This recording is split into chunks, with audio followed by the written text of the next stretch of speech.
So, ayun na nga mga ka-EA, isang malungkot na balita para sa atin. Kaya pala hindi nakauwi galing MacArthur Race ang ating ibon na si Miss Puyo. Dahil nakapost na pala siya sa isang GC, dyan nga sa mga tumukod na mga kalapate, gawing etong lugar. Ayan, so bibitinin ko ng konti. Iko-confirm ko pa kasi kung ano nga ba yung buong detalye nung pinaka nangyari kay Miss Puyo. Ayan, so sabi kasi nung nag-PM sa akin kahapon ng hapon, nagulat na nga rin ako. So sabi niya meron nga daw nag-post na bata at binibenta na ito sa GC na mga tumukod na mga kalapati. Papakita ko sa inyo yung picture kung confirm ba na si Miss Puyo nga ba yung sinend sa akin na photo.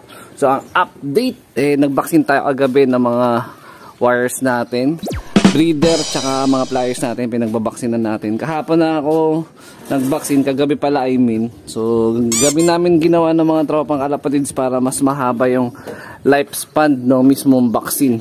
So yung namit kong vaccine kagabi is yung ND Clone 30. Ayan, post ko na lang dyan sa screen. So yung nandyan is gamit yan ni Idol X Machina.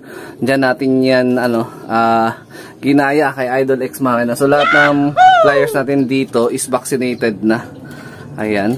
So mangyari, papatak lang sa ilong yon tsaka sa mata, no, magkabilaan para ma-protectionan yung mga ibon natin. Anti-adeno, anti-baliling, tapos kung ano pang mga sakit. Kung sakali man magkasakit sila during training, mabilis na nawawala. Kung nga, one eye cold, mabilis lang nagagamot yun kasi vaccinated na yung wires natin. Pero syempre, di pa rin ganun ka 100% yung accuracy na hindi sila tatamaan ng baliling. May mga chances pa rin kasi na mga ganun, napapanood ko sa mga ibang vlog, no? Pero sa atin, ang incident natin dito, never pa tayo na karoon na issue ng baliling. Yung one eye cold adeno, yan, mga na-experience na natin yan sa loob. Pero yung pinakamalala na baliling, hindi pa natin na-experience yan sa loob.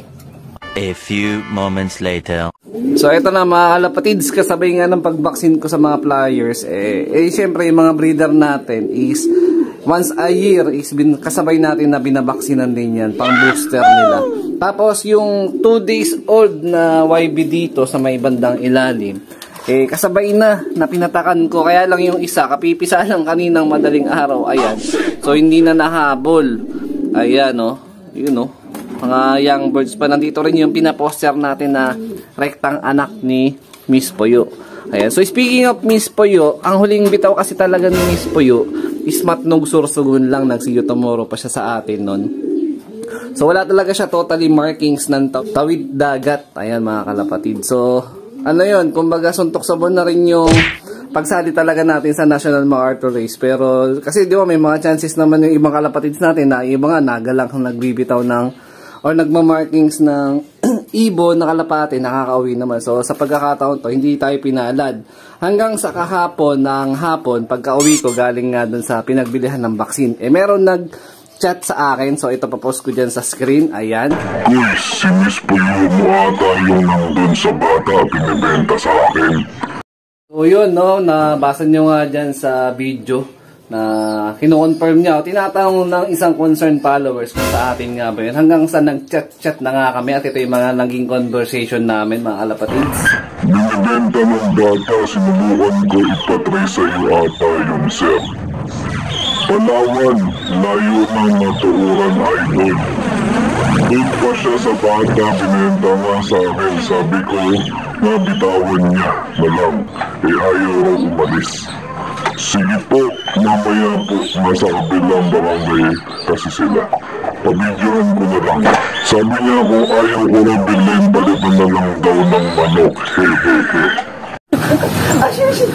So yun, no, para nga mapatunayan kung yun nga ba talaga yung ibon. So meron siyang sinend na picture sa akin na ini-screenshot na nakapost nga sa isang GC dyan mismo sa Puerto Princesa, Palawan. So napagawi ng bahagyang paling kaliwa yung lipad ng ibon natin. Instead na dapat dire-diretso paangat sa gawing Luzon area, bandang kaliwa sila lumipad. So malamang nasama siya dun sa mga ibon na namali talaga ng landas.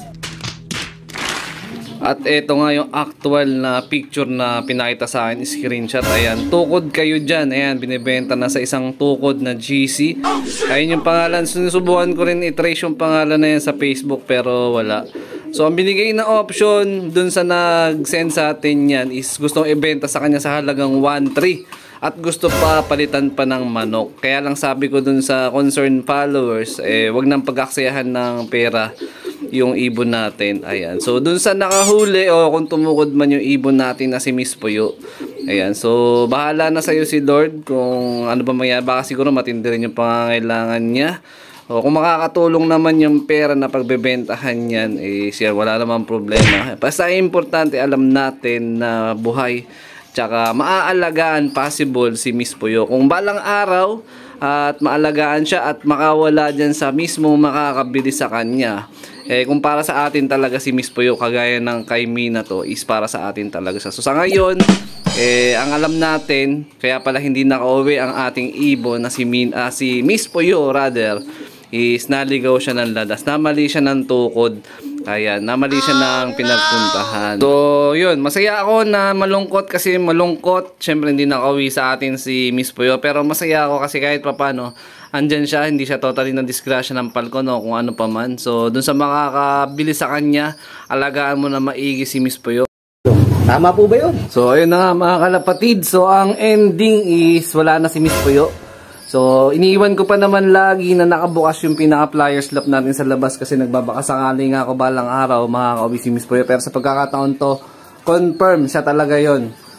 Yung hinihinging video nung concerned followers para may pakita pa sa atin kung ano yung kalagayan ni Miss Puyo is hindi na siya in-entertain nung mismong bata. No? Doon sa bata sana makatulong yung pera na pagbebentahan mo kay Miss Puyo. At doon naman sa makakabili, isa na alagaan na maigi si Miss Puyo natin.